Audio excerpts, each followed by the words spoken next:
What is going on, everyone? Anthony back here again for another video here on Let's Talk Resident Evil. And with Resident Evil Welcome to Raccoon City being the trending thing right now and the movies coming out and everything, it has my mind kind of going back to when we first got a live adaptation of Resident Evil on the big screen. And that was, of course, in 2002 with the release of Paul W.S. Anderson's Resident Evil with Milla Jovovich and Michelle Rodriguez.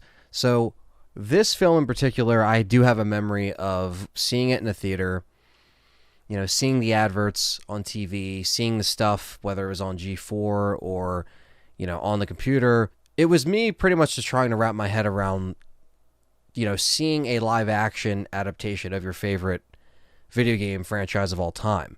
So with that being said, it was a very, you know, I was very confused because with Resident Evil, the first thing you see, and I'll use the VHS to kind of showcase the poster, you know, you think that's Jill. Most people did.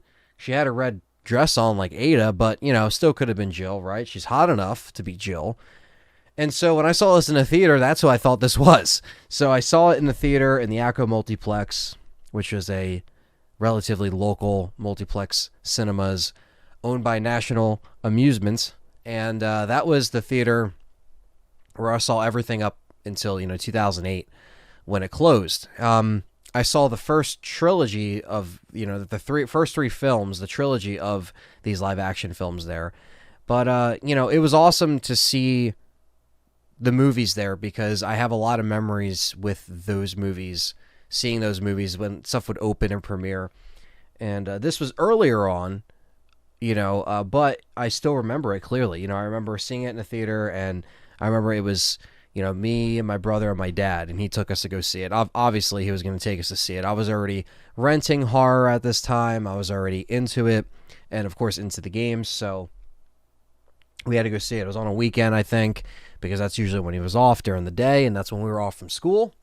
And it was during the day, and I remember my brother getting really scared and creeped out when the zombies were kind of overrunning the factory and Michelle Rodriguez gets bit and everything like that. So I have a vivid memory of that, but I was just in the theater like, oh, this is cool, you know what I mean? Like, because you already watched a bunch of horror, so you're kind of like used to it. And to be honest, it wasn't that scary of a film. Like it had like pop-up moments, or, you know, or the trailer pop-up moments or the jump scare, but it wasn't like scary. Like, you know what I mean? You guys know what I mean. It really kind of gave off that action vibe, and even more so in Apocalypse and onward, it just went from there. But I do remember seeing it in theater, and I really, you know, was still very confused with like who these characters were. And I knew in the back of my mind that they weren't implementing many characters of the game. Maybe it's just Jill. Maybe this this lady right here is Jill. I don't fucking know, you know. But I rented on VHS. Like, I rented this exact, not this exact tape, but this release of the tape where it has the, you know, the textured letters on here and on the side. This one in particular is from a Blockbuster rental. So this is really cool. And, you know, again, I love the VHS era. I don't think I have Apocalypse on VHS, but I got to get that one. But I remember this was back when you had to wait months for stuff to come out on tape or DVD. So I waited and waited, and then I rented this from the Hometown Video, which was in the same town as the Acco Multiplex. And this tape was when, you know, when I realized that I was like, okay, watching it again and noticing stuff that I missed, I was like, okay, so this is Alice, this isn't Jill. And you realize more and more that they were really trying to do more of their own thing. Now, it was years until I saw the extended stuff and the deleted ending and stuff like that. I saw that later. But, yeah, but this VHS, I do have a memory of this as well. But this was the first print of the movie or copy of the movie that I was able to rewatch it on. And I have a memory with that, too. And that leads us to the next release, which is the DVD, which I remember I saw this at a friend's house. He had a DVD player. He had the DVD. I think at the time our DVD player was a PS2, and we had an Xbox and all that stuff. So we did have DVD players, but I didn't own the DVD. You know, I would always rent movies. I would never buy movies because it was always obviously expensive, and it was just easier to do it. But I rented it on VHS because, you know, I watched everything on VHS up until that point. Even the stuff that I was renting at that video store for horror, it was just all VHS. very little DVD unless it was like a new movie like 13 Ghosts or whatever, or Jason X. I remember my dad would get the DVD because you would walk in and there would be, you know, a shelf filled with just like a bunch of copies along the wall, and you would just pick up each one and try to find out which one is there. Like, is there going to be a copy behind, you know, the case? And it would be the same thing with the games. Like, you would get a game and you'd pull the copy back. If it's a new game, you better hope that there's a copy behind it, because that would be the rental case. So we would never rent the actual cases at Hometown Video. It was always aside another box and all that other stuff. So the DVD, now this of course has the features. It had the Slipknot video, which I was a fan of. This gave you the commentary, obviously HD at the time, so you know, HD presentation, but it wasn't even fully HD because it's DVD. Like, some DVDs later had like HD DVDs and stuff like that, but this isn't even HD. It's widescreen. So this right here is the HD 1080p Blu-ray of Resident Evil. 2010 was when I started to invest in Blu-ray, and I got my own Blu-ray player, my Sony Blu-ray player, which I still have, and it still works. But this was my introduction to it. Now, this had all the features on the DVD, but it had the alternate ending with the commentary and stuff like that, which is really cool. I remember checking that out, and on the inside, it has the red disc that they reused in the Steelbooks in the coming years, which I'll show off here in a little bit. But yeah, this is the first time I was able to watch it in HD, and that's when I realized, like, shit, this still looks good in HD, and the same would translate over to 4K. You know, these were still shot on film at this time, in this era, so some of that stuff in film really does translate in HD and even, you know, 4K.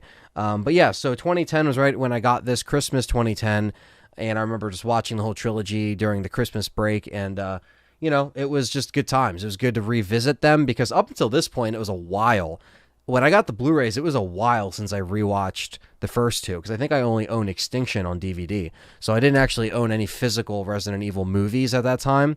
But that leads us to, well, we'll show this one first. Now, Perry got me this at one point. Shout out to Perry. This is the Steelbook.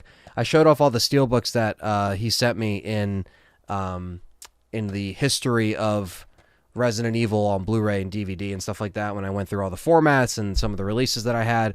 And yeah, this is the same transfer. It just comes with the, you know, Project Alice activated DVD and stuff like that. Really cool steelbook. I like the red and the shine it has to the tin itself. I like this a lot. And yeah, I love steelbooks, so I just collect steelbooks and I love them. And that leads us to the Best Buy steelbook from 2017. I think it was 2017. That sounds about right. They put all of these out, and it was once, you know, Final Act came out, or Final Chapter, sorry. Final Act, that's Inuyasha. The Final Chapter. Again, same exact Blu-ray, same exact transfer. See, I didn't get this until 2010, but it came out in 2008. So even as an early Blu-ray, it still looked really good. Some of the earlier Blu-rays earlier in the format looked really fucking sharp. And, you know, again, we kind of had a rehash of all of the collections. Every time a movie would come out, they would bundle it in the collection. So once, you know, Extinction came out, they made a trilogy. Once Afterlife came out, they made the 4-pack. Then once, you know, Retribution came out, they made the 5-pack. And then you get the 6-pack. So it was just them recycling the same thing over and over again, until we got this bad boy right here, which was the 4K box set. And this is out of print. It's rare. It's hard to find. And it was the first time we got these movies in 4K Ultra, and there's not a standalone release for these movies in 4K, which is a shame, because they should. But, you know, here it is, Resident Evil. They come in little cases, and of course you open it up and it actually has the 4K. But it has a new 2K transfer of the Blu-ray. So the Blu-ray in here, thankfully, isn't rehashed. Even if you don't have a 4K player yet and you wanted to watch it in 2K, it does look better. Now, even when I watched it on 4K, I was like, man, this looks really good for being shot in 2001 and still being shot on film and stuff like that.